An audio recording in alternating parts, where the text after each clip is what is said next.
Robert De Niro has always been a man who is not afraid to say what he thinks. He is not just an actor, he is a Hollywood legend, an Oscar and Golden Globe winner, a man whose name has been associated with iconic films that played an important role in shaping the American film industry. But in 2016, when Donald Trump launched his presidential campaign, De Niro turned into not just a critic of the Republican candidate, but one of his most ardent public opponents. Trump initially ignored him. He was used to celebrities, especially Hollywood celebrities, expressing their dislike for Republicans. He saw Hollywood as a club for the liberal elite who always supported Democrats. But De Niro stood out from the start, not only saying he didn't support Trump, he openly called him a national disaster, a man without principles, and even claimed he wanted to punch him in the face. The statement was broadcast on the news, and for the first time, Trump had to pay attention to the actor. But at that point, he had not yet entered into a full-fledged public spat. For him, De Niro was just part of the general liberal background, another representative of Hollywood who could not accept the fact that a businessman, not a politician, would become president of the country. But as the election approached, De Niro's rhetoric grew more strident. He used every opportunity to rail against Trump. In interviews, at film festivals, and at social events, he spoke of America's choice: either it would preserve its democratic values or slide into authoritarianism. He compared Trump to dictators of the past, warning that his populism could lead to the destruction of key democratic institutions.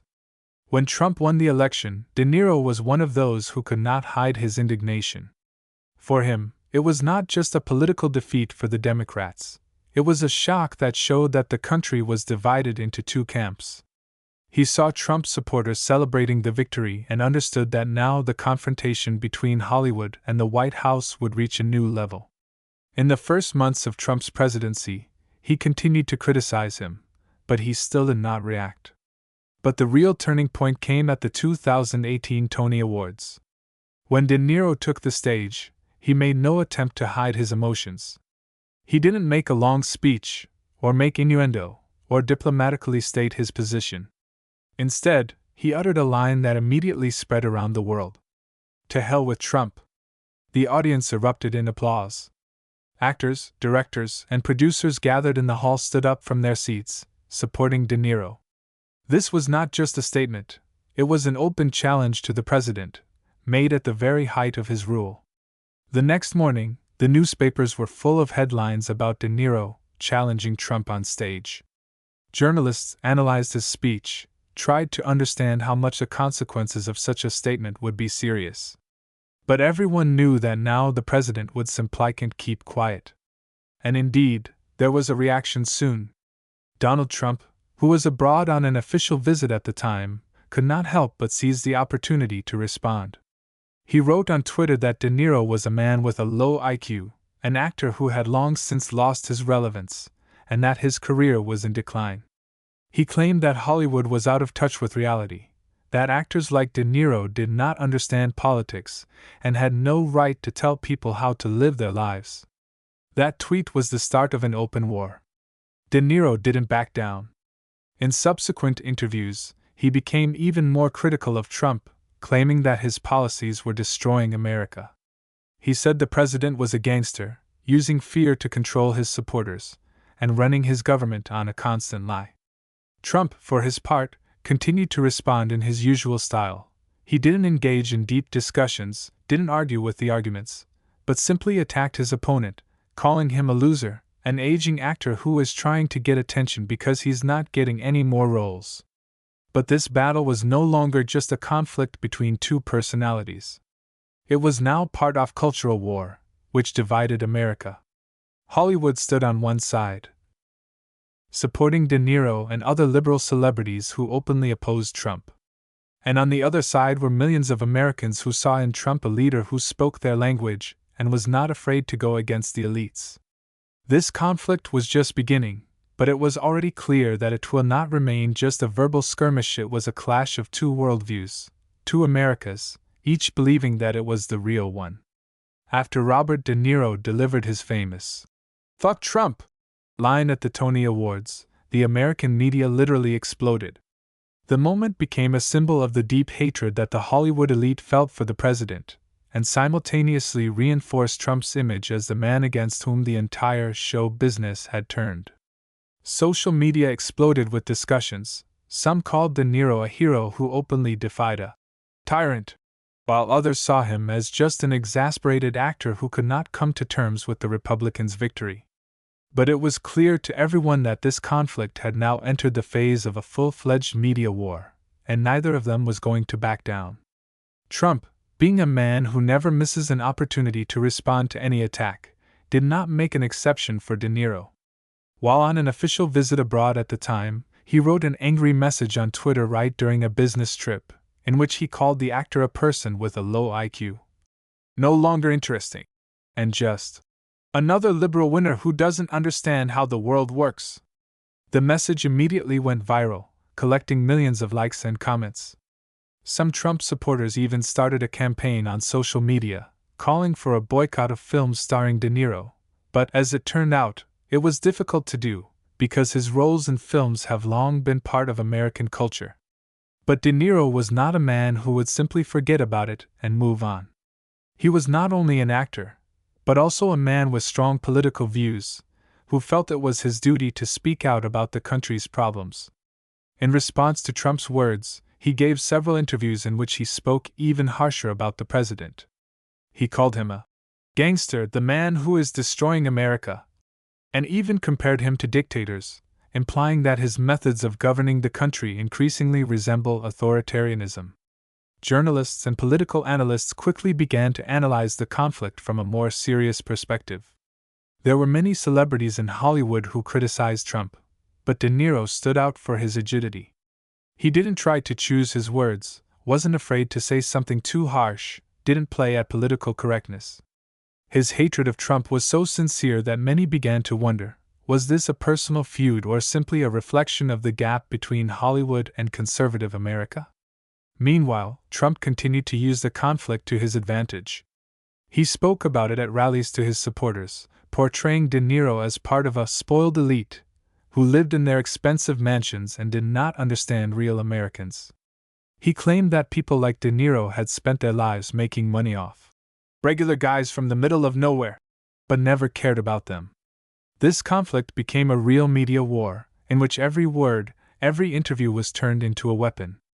Channels supporting the Democrats made a hero out of De Niro, showed him as a person who is not afraid to tell the truth, even if it is unpleasant. Channels supporting Trump presented the actor as a greedy hypocrite who has never encountered the real problems of the country, and simply uses his popularity to manipulate society. And if this war was something familiar for Trump, he always used media conflicts to strengthen his popularity among his supporters. Then for De Niro it was a real challenge. He was not a politician, he was not an expert in public battles, but he knew that he had to keep talking. He understood that if he retreated, he would show weakness, and if he continued, he would at least try to convey to people what was happening in the country. Hollywood did not stand aside either. Many celebrities supported De Niro, recording videos, publishing posts, criticizing Trump. On the other hand, many famous actors and directors who supported Trump began to attack De Niro, accusing him of trying to impose his views on the entire country. But for all the controversy, one thing was clear: America was divided. For some, De Niro was a symbol of resistance. For others, he was an irritating voice that was only making matters worse. But no one could deny that the conflict showed one thing: the country was in deep crisis, and the culture war between Hollywood and the White House was just part of a larger rift that continued to tear society apart. And there was still a long road ahead, which each side was going to go to the end. The conflict between Robert De Niro and Donald Trump by this point had ceased to be just a personal squabble between two famous people. It had turned into a symbolic confrontation between two worldviews, two Americas, which were drifting further and further apart with each passing year. Hollywood and conservative America had not found common ground for a long time, but now this division had reached a new level.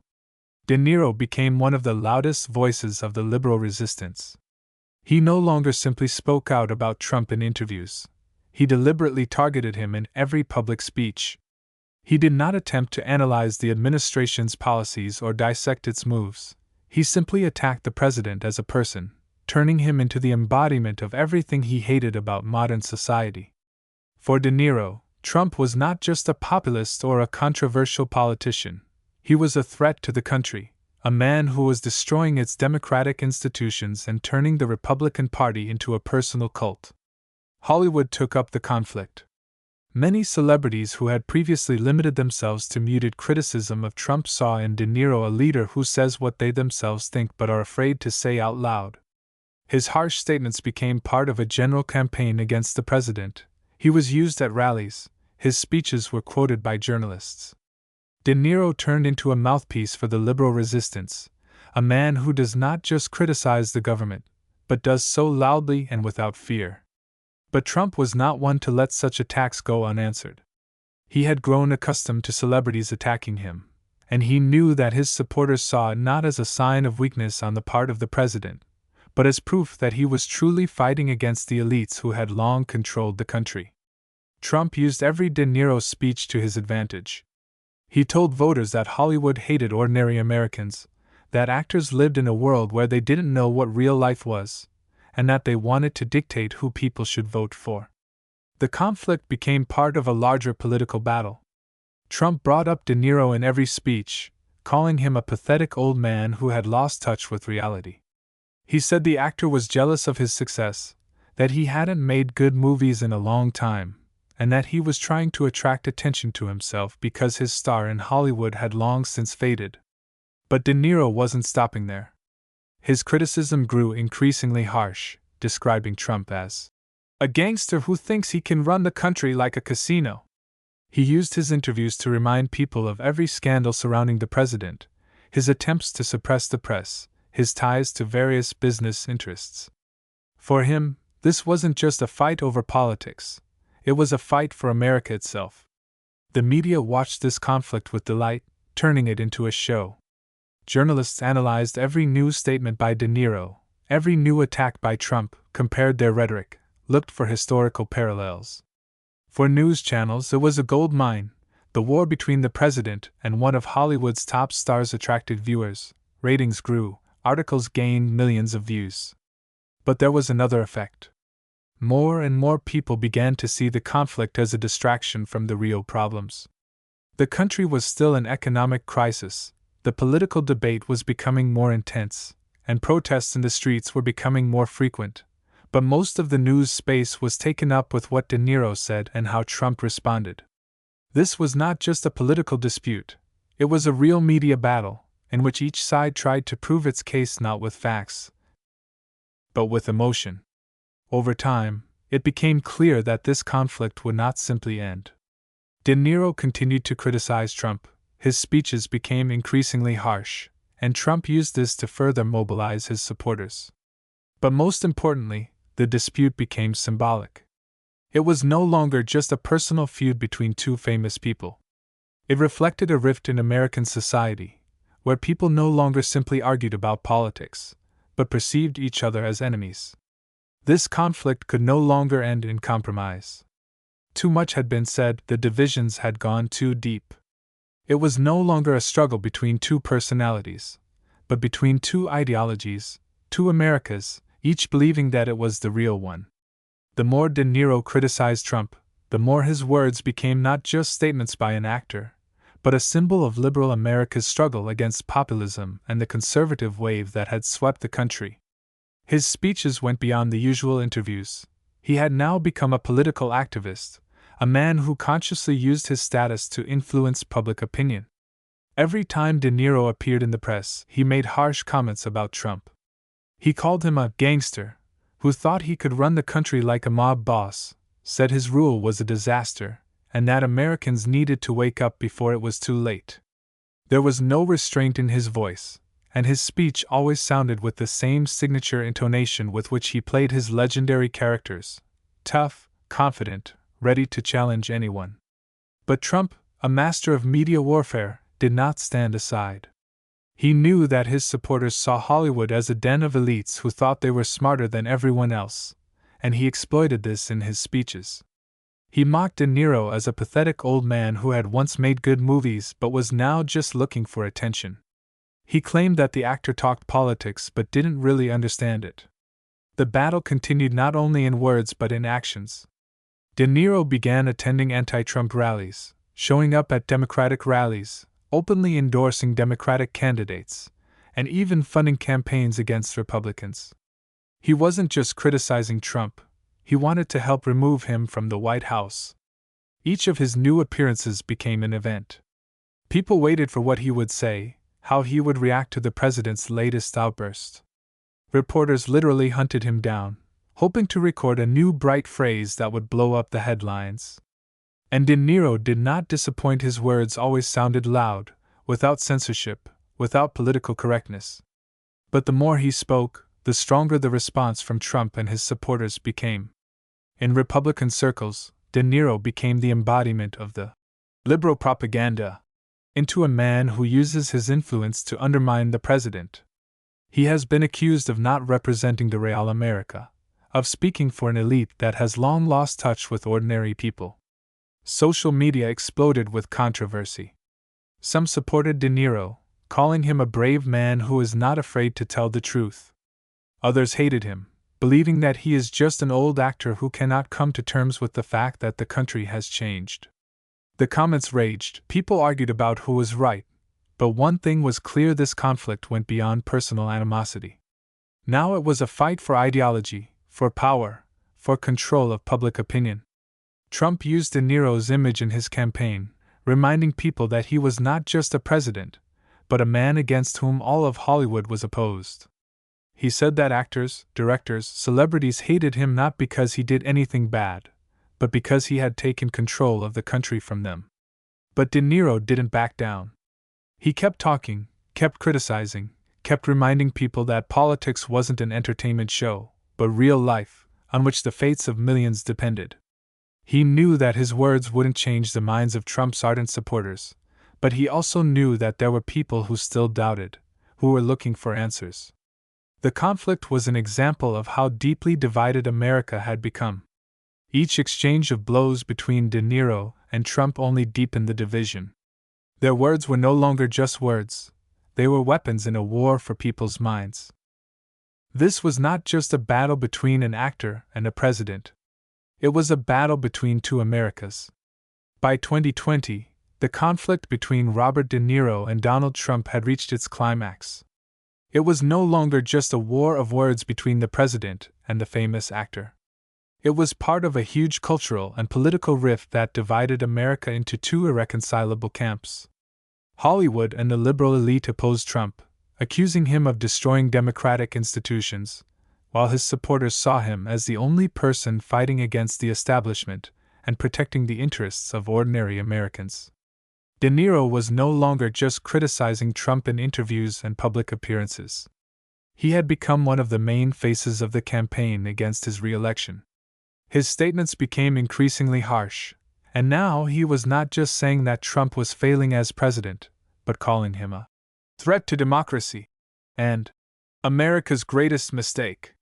He was actively participating in rallies, funding organizations that opposed Trump, and appearing in videos urging people to come out to the polls and prevent another term for the Republican. Trump, for his part, has used De Niro as the poster boy for liberal hypocrisy, often joking at his rallies that he is an untalented old actor who has lost touch with reality and is trying to tell people how to live their lives. He has called him a Democratic pawn, a man who never understood the real America and simply wants to preserve Hollywood's influence in politics. All this grew into a new level of aggression. There were endless debates on social networks. Some users supported De Niro, calling him the voice of reason, others hated him, considering him just another representative of this spoiled elite. Memes, videos, parodies, the internet was seething with discussions, and journalists did everything possible to stir up interest in this confrontation. On the eve of the 2020 elections, De Niro released a video message that became one of the most resonant in his entire conflict with Trump. In this video, he did not simply criticize the president, he spoke with alarm in his voice, warning that America was facing a dangerous choice. He recalled historical examples when populists seized power, claiming that they were acting in the interests of the people, but ultimately led countries to disaster. His speech was filled with emotion, but not hysteria. This was the address of a man who was sincerely worried about the future of his country. Trump's response was immediate. On Twitter, he again called De Niro a total loser, a man who never understood politics and just wanted to be in the spotlight. His supporters picked up on the rhetoric, and the wave of "Hollywood is trying to run the country" memes and jokes began again. But something had changed. Whereas the conflict had once been more of a media show to fuel interest in politics, it had now become something more. It had become part of a larger struggle for America's future.